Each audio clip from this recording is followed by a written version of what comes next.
안녕하십니까. 불교 생각입니다. 그동안 제가 좀 많이 바빴어요. 바빠서 많이 못 올렸습니다. 죄송합니다. 좀 자주 올려드려야 되는데 잘 안 되네요. 현실이 또 그래요. 먹고 살려고 좀 그러다 보니까 어쩔 수가 없는 것 같습니다. 자, 이번 시간에는 이제 지난 시간에 아함경을 좀 했기 때문에 이번 시간에는 그냥 깨달음에 대한 얘기 진행하도록 하겠습니다. 그러니까 제가 늘 얘기하던 거 있죠. 현상이 있는 그대로 본질이다. 예? 그러니까 현상과 본질이 따로 있는 게 아니라고 그랬어요. 그렇죠? 분리가 아니라 항상 우리와 같이 있다. 그래서 지난 시간에 자각몽 얘기도 했고요. 그래서 간절하게 기도하면 관세음보살님이 찾아온다고 그랬죠. 왜냐하면 본질이 같이 있기 때문에 그래요. 우리 자신과 항상 같이 있습니다. 다만 차원은 다르죠. 차원이 다르기 때문에 육안으로는 안 보여요. 그게. 그래서 심안으로 눈을 감고 선정산매에 들게 되면 심안으로는 보입니다. 그게 절대계가 심안으로는 보여요. 그래서 육안과 심안으로 차원이 다르기 때문에 봐야 한다고 그전에도 여러 번 얘기했습니다. 현상이 있는 그대로 본질이기 때문에 이 불교는 체험을 해야 되는 종교거든요. 그래야지만이 이해를 할 수가 있어요. 그렇지 않으면 무슨 뜬구름 잡는 소리, 뭐 이상한 괴상한 뭐 소리 하는 거 같이 그렇게 들리기 때문에 그거를 직접 체험을 해보신 분들은 절대 그런 소리 할 수가 없죠. 왜? 직접 봤으니까. 진짜 있으니까. 그대로, 예? 그대로 있으니까 부인할 수가 없잖아요. 심한으로 봤기 때문에. 그래서 불교는 다른 말로 하면 돈교다. 돈자가 그 단박 돈자거든요. 그러니까 단박에 깨닫는 거를 가르치는 종교다. 이제 이렇게 얘기할 수 있어요. 우리 왜 속된 말로 그런 말 있잖아요. 정신일도 하사불성이다. 이런 말 있죠. 그러니까 정신만 제대로 집중하면 이루지 못할 일이 없다. 이 말이에요. 그래서 요 불교도 일단은 그 깨달음을 얻으시려면은 집중을 잘 하셔야 돼요. 그리고 깨달음을 일단 얻고 나면은 이제 도노거든요. 도노를 하고 나면은 이제 일상적인 게 돼요. 그래서 언제든지 그 절대계에는 언제든지 선정산매를 따라서 들어갈 수 있습니다. 그러니까 처음에가 어려운 거지 자꾸 해보면 깨달음을 얻고 나면 사실은 별거 아니거든요. 그래서 들어가는 것도 쉬워집니다. 쉬워져요. 처음엔 어렵죠. 왜냐면 깨달음을 안 했기 때문에 깨달음을 하지 않은 상태에서 깨달음을 도노를 하려니까 처음에는 굉장히 어렵죠. 근데 이제 일상적인 게 되면은 늘 깨달은 상태, 흔들리지 않는 그 상태 그대로 늘 있게 됩니다. 늘 깨달음이 늘 같이 있게 돼요.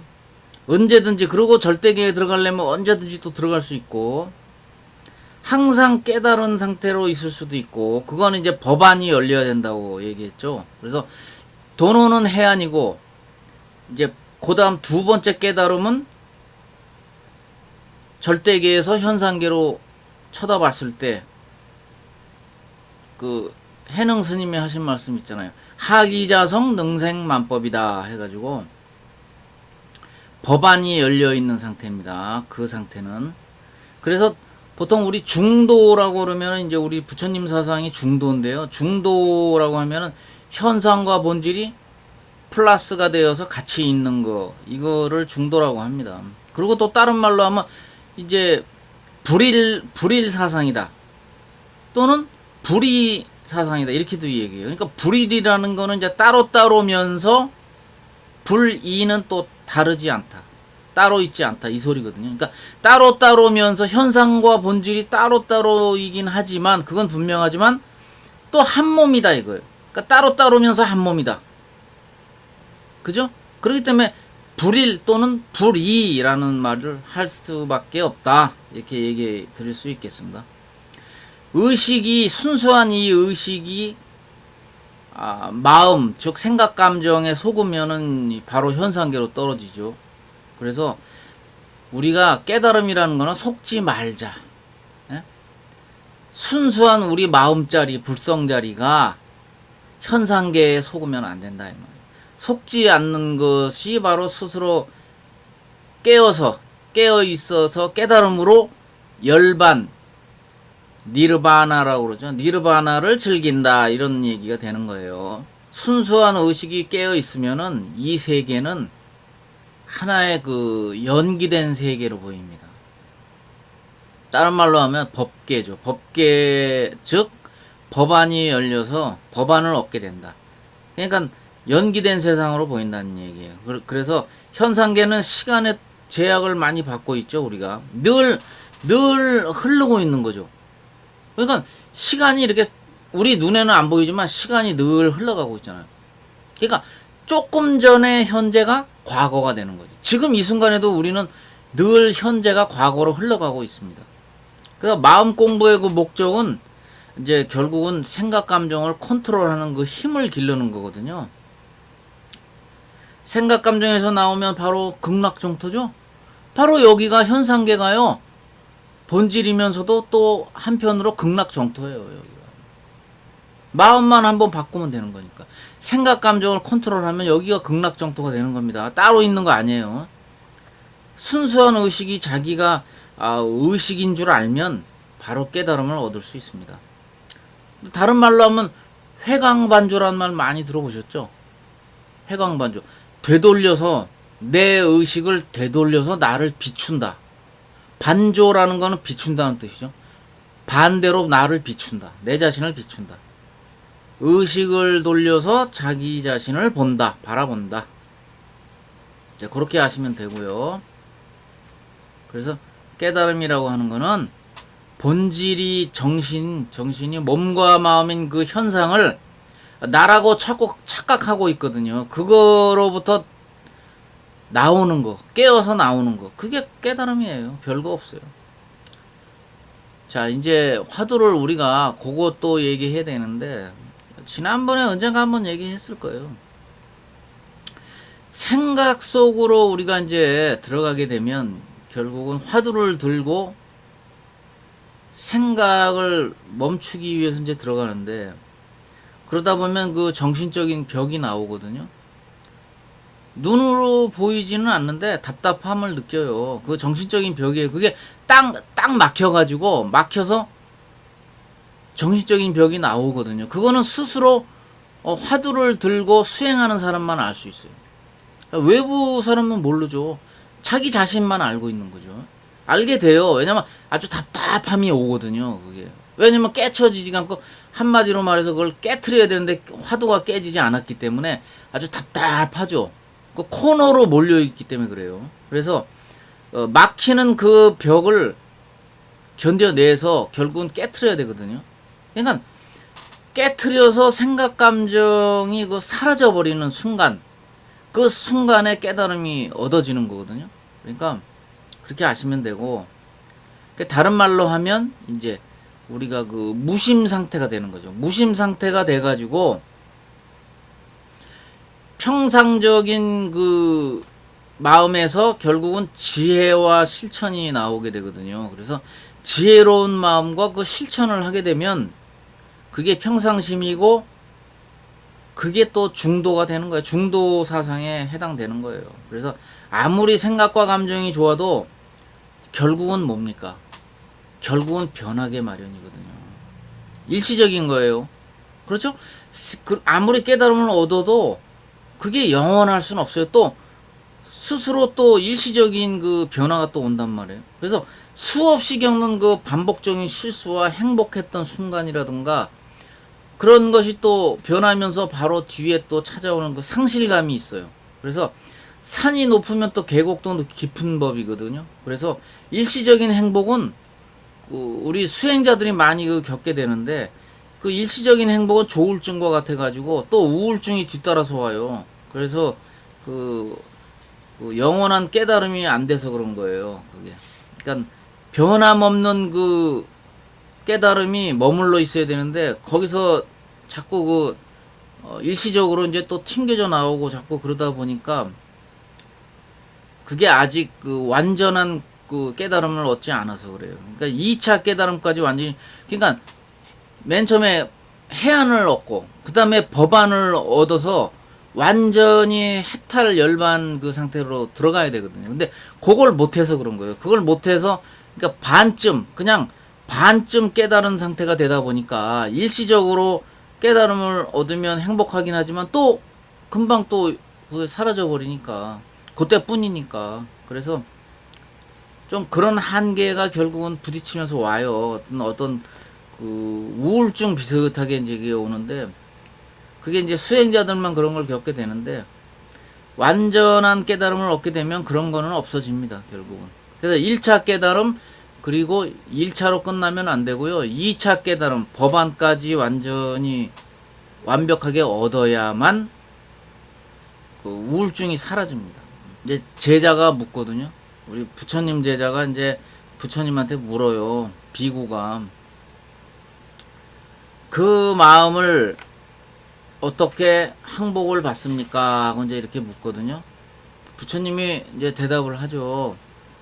행복한 생각과 감정은 얼마 가지 않는다. 불행한 생각과 감정으로 바뀌기 때문에 마음이 행복하려면 생각 감정이 비워 있어야 된다. 자, 요 끝에 말을 잘 들으셔야 돼요. 그러니까 부처님이 생각 감정이 비어 있어야 한다 그랬잖아요. 비어 있다는 게 뭐죠? 그거는 바로 무소유. 예?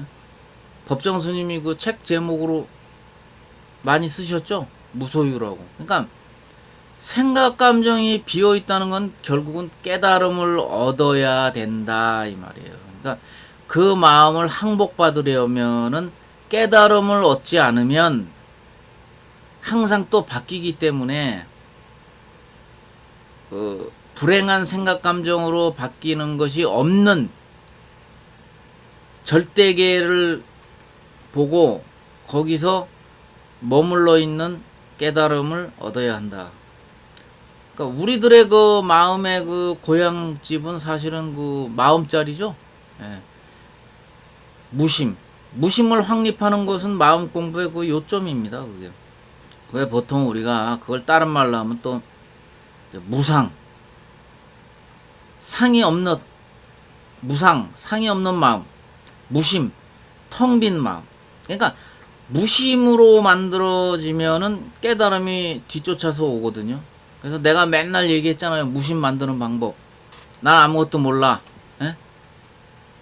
그 큰 스님, 숭산 큰 스님이 가르쳐 주신 나는 아무것도 몰라. 나이도 몰라. 현재 여기가 어딘지도 몰라. 그 몰라 사상. 몰라를 하면서 호흡관법 아시죠? 그 부처님도 했던 거예요. 그 보리수나무 밑에서 호흡관법을 하면서 나는 아무것도 몰라. 나이도 몰라. 내 이름도 몰라. 여기가 어딘지도 몰라. 눈을 감고 그렇게 하다 보면 어느샌가 무심 상태로 들어간다고 내가 얘기했어요. 그게 화두 잡는 것보다 훨씬 쉽다고 그랬습니다. 제가 몇 번 얘기했어요. 무심 상태 만드는 법, 예? 굉장히 중요합니다. 여러분들 그 초보자분들이 그 깨달음 연습하는데 가장 좋아요. 그리고 이제 부처님이 그러셨죠. 깨달음을 얻고 이제 눈 밝은 사람이 되게 되면 결국은 그 보살은 중생심이 없다 그랬어요. 중생이라고 할 만한 게 없다. 행복의 비결은 무심이기 때문에 무심에서는 인연 따라 그 평상심이 펼쳐지고요. 하되 함이 없는, 흔적 없는 삶. 그걸 흔적 없는 삶이라고 하거든요. 그러니까 평상심은 뭐냐면 무언가를 도모하지 말자는 얘기예요. 그러니까 무언가를 하면 안 돼요. 하면은 어긋나. 그러니까 안 구해져, 그게. 내가 이번에 꼭 깨달음 얻어야지. 안 생겨. 안 돼. 그거는. 벌써 이미 사심이 가득하고 욕심이 가득 차 있어갖고 무심 상태에 절대 들어갈 수 없습니다. 알았죠? 그러니까 꽉 막혀서 그 생각의 끊어짐이 계속돼야만 그 짧은 시간에 해탈을 체험할 수 있거든요. 그래서 이제 화두로 무명을 이제 타파해야 되는데, 그게 이제 어리석음을 친다 이렇게 얘기할 수 있어요.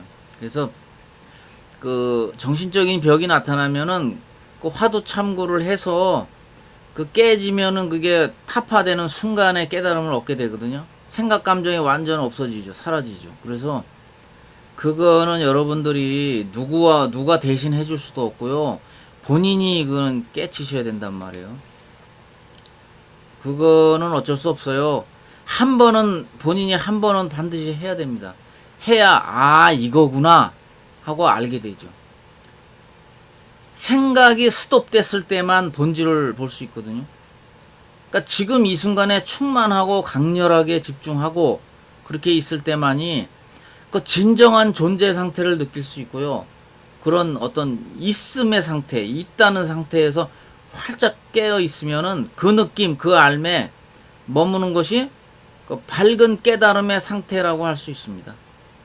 현재 존재한다는 감각, 현존감이 깨달음의 그 막 시작되는 이제 그 하나의 입구에 불과하기 때문에, 실제로 그 우리가 깨어있지 못하면 거기가 바로 꿈속이고요. 깨어나면 우리가 생각이라는 그 꿈속에서 깨어나는 겁니다. 아, 본질을 이제 말로 표현하면은 그림의 떡이다 이제 이렇게 얘기하는데, 우리의 그 현존감을 그 뺏어가는 거는 그 생각입니다. 생각. 그러니까 평생을 우리는, 부처님도 얘기했어요. 평생을 나는 마음과 싸워왔다. 그게 무슨 소리예요? 생각과 싸웠다는 얘기예요. 생각과. 그러니까 우리는 생각을 늘 나라고 생각하고 살고 있지 않습니까? 지금. 그죠? 생각을 멈출 수 없기 때문에 고통이 따라오는 거거든요. 그러니까 생각을 나라고 착각하기 때문에 아상이 만들어지고 있고 중생상이 만들어지는 거예요. 그래서 그 생각을 어떻게 없앨 거냐, 그거를 우리 늘 고민을 해야 됩니다. 생각을 어떻게 하면 스톱시킬 수 있냐. 생각이 스톱되면 바로 그 순간이 깨달음이 오거든요. 뒤따라오거든요. 그거는 뭐 명상이 됐던 선정산매가 됐던 체험하지 않으면 절대 알 수 없습니다. 그래서 진정한 내 자신은 내면의 그 고요한 세계하고 일치하거든요. 그러니까 무념이라는 게 뭐냐? 무념무상. 무념이라는 게 뭐냐면 조용하게 생각이 끊어져서 없어지는 게 아니라, 생각은 마음껏 일으키지만 그 현상에 물들지 않는다. 그 생각 현상을 없애는 것이 아니라 현상 자체가 이 본질과 다르지 않기 때문에 현상 자체가 본질이라는 것을 꿰뚫어 보는 것이 무념이다 이 말이에요. 그래서 겉모양은 현상이지만 알맹이는 본질입니다. 그래서 아까 얘기했듯이 불이법, 불일이면서 불이법이다. 불교는 부처님 가르침은 그렇다는 거예요. 그래서 현상과 본질이 항상 같이 있다. 그래서 껍데기는 현상이지만 알맹이는 본질이다 하는 거를 항상 우리가 알고 늘 그걸 깨달음을 갖고 있어야 돼요. 깨친 그 알아차림을 항상 하고 있어야 되고. 그래서 모든 그 존재, 즉 다른 말로 하면 모든 상에 속으면 안 됩니다. 그래서 거기에 속으면, 그 상에 속으면 번뇌가 끓기 시작하고 고통이 시작되는 거예요. 그래서 번뇌가 그 상에 속지 않으면 그 번뇌가 바로 깨달음이다. 번뇌 즉 볼이라고 그랬죠. 그게 그 얘기거든요. 유루법, 유루법은 현상법이죠. 부처님은 무루법이라고 했어요. 무루법. 유루는 샌다 이 말이에요. 그러니까 유루가 다른 말로 하면 번뇌예요. 그래서 생각이 경계에 가서 붙어버리고, 생각은 그 이상에 붙는 거예요. 그래서 무루법, 수행자는 무루법을 해야 되죠. 그러니까 수행자의 이상은 항상 선정산매 깨달음의 그 치구심을 닦는다 하는 얘기가 있어요. 그래서 치구심은 추구한다. 구하는 걸 추구한다. 근데 치구심에 빠지면 또 그것도 안 돼. 그것도 아까 조금 전에 말씀드렸죠. 함이 없게 접근해야 되거든. 함이 없는 무심 상태에서 접근해야만 깨달음을 얻는다고 그랬어요. 예, 이번 시간은 여기까지 할게요. 자, 다음 영상에서 뵙겠습니다. 예, 감사합니다.